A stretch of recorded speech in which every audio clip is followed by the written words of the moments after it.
Greece has more than 6,000 islands and islets, but only about 200 are inhabited.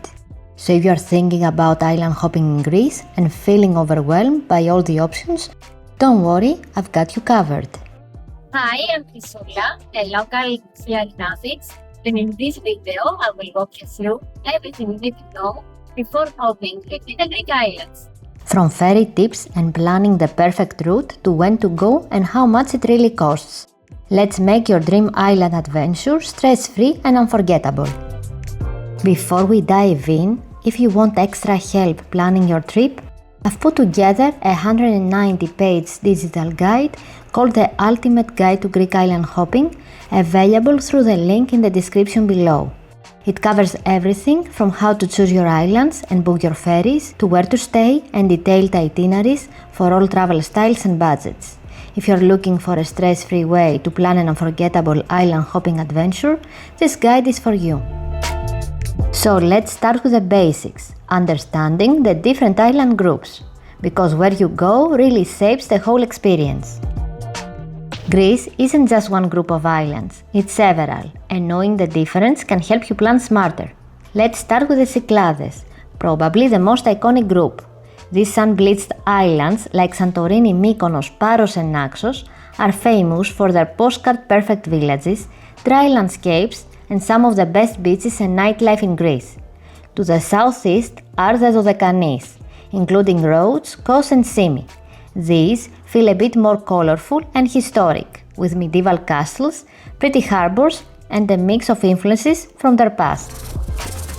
Over on the western side, the Ionian Islands, Corfu, Zakynthos και Kefalonia, are lush and green, with turquoise waters and Italian-style towns. They're perfect if you're after dramatic coastlines and a different flavor of Greece. The Sporades, like Skiathos, Skopelos and Alonissos, are quieter and greener. Covered in pine forests with crystal-clear coves, they are ideal if you want to slow down and enjoy nature. Nearby is Evia, Greece's second largest island, overlooked because it's connected to the mainland by a bridge. It's full of rugged beauty, traditional villages and thermal springs and still feels very local. Up north, the northeastern Aegean islands such as Lesbos, Chios and Samos offer a more off-the-beaten-path experience. They are larger, full of history and amazing food, and ideal if you're after authenticity without the tourist crowds. And just off the coast of Athens are the Saronic Islands, like Aegina, Hydra and Poros. They're close enough for an easy day trip, but also perfect for a short, relaxing getaway with great food, history and a slower pace. And then there is Crete, the largest island of all. Ancient ruins, mountain villages, pink sand beaches and a unique local culture make it feel like its own country. You could spend your entire trip here and never run out of things to do. Each group has its own vibe and ferry connections tend to work best within the same group. Now that you have a feel for how the islands are grouped, let's talk about how to actually get to your first island, whether you're flying into Athens or landing directly on one. If you land in Athens, you've got two main options to reach your first island. You can fly directly to one of the many islands that have domestic airports, like Naxos, Paros, Milos Skiathos or Karpathos, depending on your route. Or you can take the classic route and hop on a ferry. Athens has three main ports. Piraeus, the largest and most connected, is great for reaching the Saronic Islands, Cyclades, Crete and Dodecanese. Rafina is smaller but closer to the airport, ideal for the northern Cyclades like Andros or Tinos. And Lavrio, the least known, serves smaller or nearby islands like Kea and Kithnos. Alternatively, you can skip Athens entirely and fly straight to an island with an international airport like Mykonos, Santorini or Rhodes and start your island hopping adventure right there. So once you are in Greece, how do you actually get from island to island? For most travelers, ferries are the way to go. They are reliable, scenic and part of the island hopping experience. They are especially ideal when you are staying within the same island group, like hopping around the Cyclades or Dodecanese, because those routes are well connected and frequent. But sometimes flights make more sense, especially if you are short on time or planning to visit distant islands like Santorini or Rhodes, or travel between different island groups where there is no direct ferry. A short domestic flight can save you hours, even a full day in travel. Generally, ferries are best for shorter hops between nearby islands, and flights are better for longer distances or cross-group travel.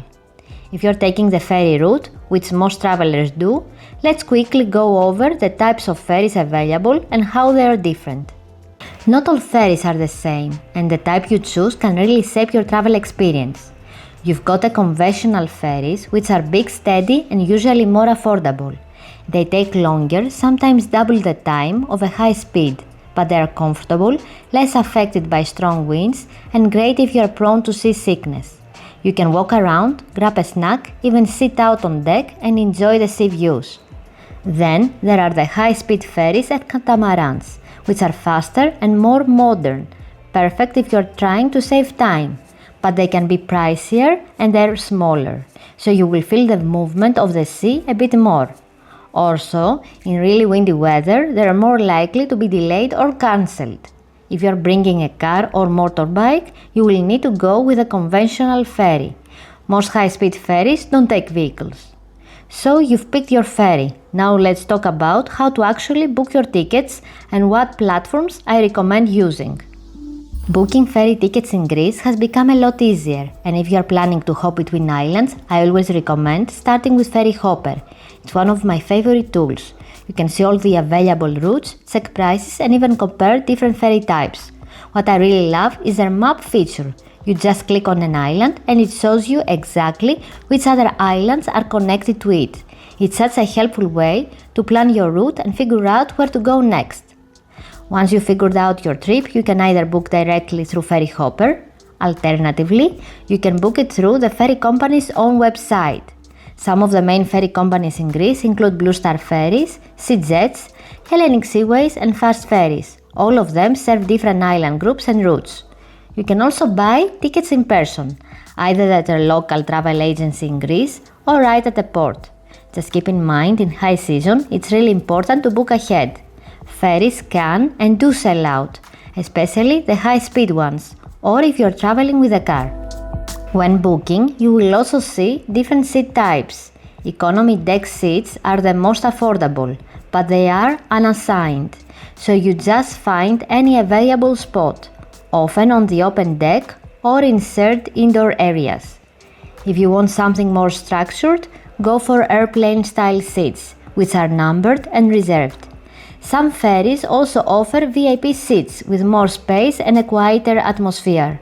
And on longer or overnight routes, you can book a cabin for added comfort and privacy.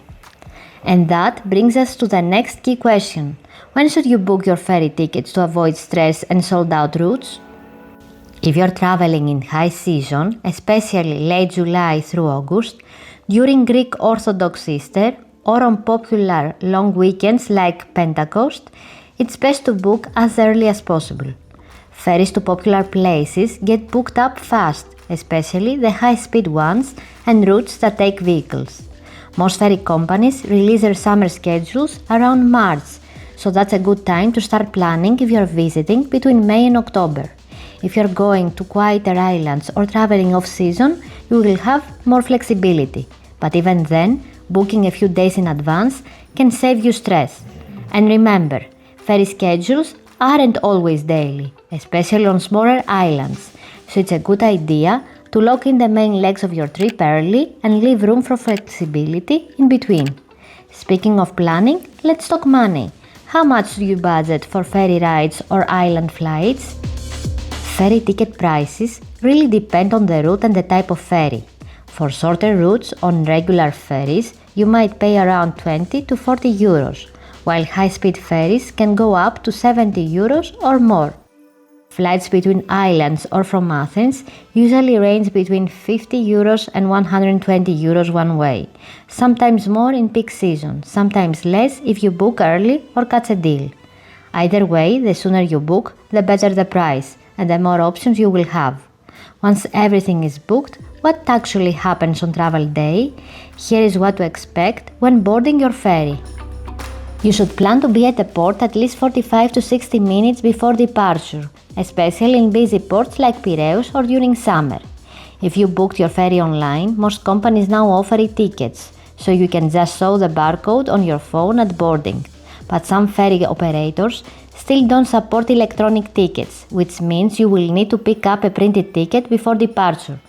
Don't worry, your confirmation email will include all the details: where to collect your ticket, your reservation number, ticket number and instructions for the boarding process. And yes, if needed, you can easily pick it up at the port before your ferry leaves. Just make sure to arrive early enough to do that without rushing. Once on board, you will leave your big luggage on racks near the entrance. Don't worry, it's safe, and bring smaller bags with your valuables with you to your seat. Now let's shift gears a bit, because one of the biggest decisions is how many islands to include in your trip and how long to spend on each. This is one of the biggest questions I get, and honestly, less is more when it comes to island hopping. If you've got 7 to 10 days, I would recommend sticking to 2, maybe 3 islands max. That way, you actually get to enjoy its place without constantly packing, unpacking and catching ferries. A good rule of thumb is to spend at least 2 to 4 nights per island. That gives you time to explore, relax and settle into the vibe, whether that's beach hopping, hiking or just enjoying long Greek dinners by the sea. Trying to fit too many islands into a short trip can end up feeling rushed. Give yourself space to breathe. That's what Greece is all about. Once you figured out your pace, it's time to think about timing. When's the best season to go island hopping in Greece? The best time for island hopping really depends on what kind of experience you want, but most travelers fall in love with the shoulder seasons, meaning May to early June and September to early October. The weather is warm, the sea is swimmable, ferries are running often, and the crowds are way lighter than in peak summer. July and August are the busiest. The weather is hot, the islands are buzzing, and everything is open, but it also means higher prices, big crowds, and stronger winds, especially in the Cyclades. That wind, called the Meltemi, can be strong enough to delay ferries. If you're thinking about coming winter or early spring, just know that many places close down. Ferry schedules are limited and the vibe is totally different, quiet and local. Beautiful in its own way, but not ideal for classic island hopping. And now, let's talk accommodation. Where you stay can really shape your experience on each island. When it comes to choosing where to stay, think about what kind of experience you want and how much time you want to spend moving around. Staying near the main town or port is super convenient, especially if you're only on the island for a couple of nights. You will have easy access to restaurants, shops and buses. If you are after beach time and relaxation, look for hotels near the coast. Just check how far they are from everything else, especially if you are not renting a car. Greece has it all: boutique hotels, budget guest houses, family-run apartments and luxury resorts. Just keep in mind, for popular islands in summer, you will want to book months in advance. The best places go fast. Let's pull it all together with an overview of what island hopping actually costs: ferries, hotels and daily spending. It really depends on your travel style, but here's a general idea. Ferries usually cost anywhere from 20 to 70 euros per ride, depending on the route and ferry type. Accommodation can range from 40 to 60 euros per night for budget stays, around 80 to 150 euros for middle-range hotels, and over 200 euros for luxury spots, especially in high season. Daily spending? If you eat at tavernas and keep activities simple, you can get by on 30 to 50 euros per day. Add more for tours, car rentals or fancy dinners. Want to save money? Travel in the shoulder season, skip the ultra-famous spots and mix in some self-catering or local bakeries. Your budget will stretch a lot further. Before we wrap up, here are a few practical tips that can make your island hopping trip smoother and a lot less stressful. Ferries can get delayed or cancelled, especially if there are strong winds, so it's smart to build in some flexibility and never plan your return ferry on the same day as your flight home. Always give yourself a buffer day in Athens, just in case. Don't try to visit too many islands, it's tempting, but it can quickly turn your trip into a rush of ferry rides. Pick 2 or 3 and enjoy them properly. If you're prone to motion sickness, bring seasickness pills, especially for high-speed ferries. The Aegean can be choppy. And lastly, always check your ferry time the day before and arrive early. Ports can be hectic in summer, and some ferries leave right on time. So that's it, everything you need to know to plan your island hopping adventure in Greece.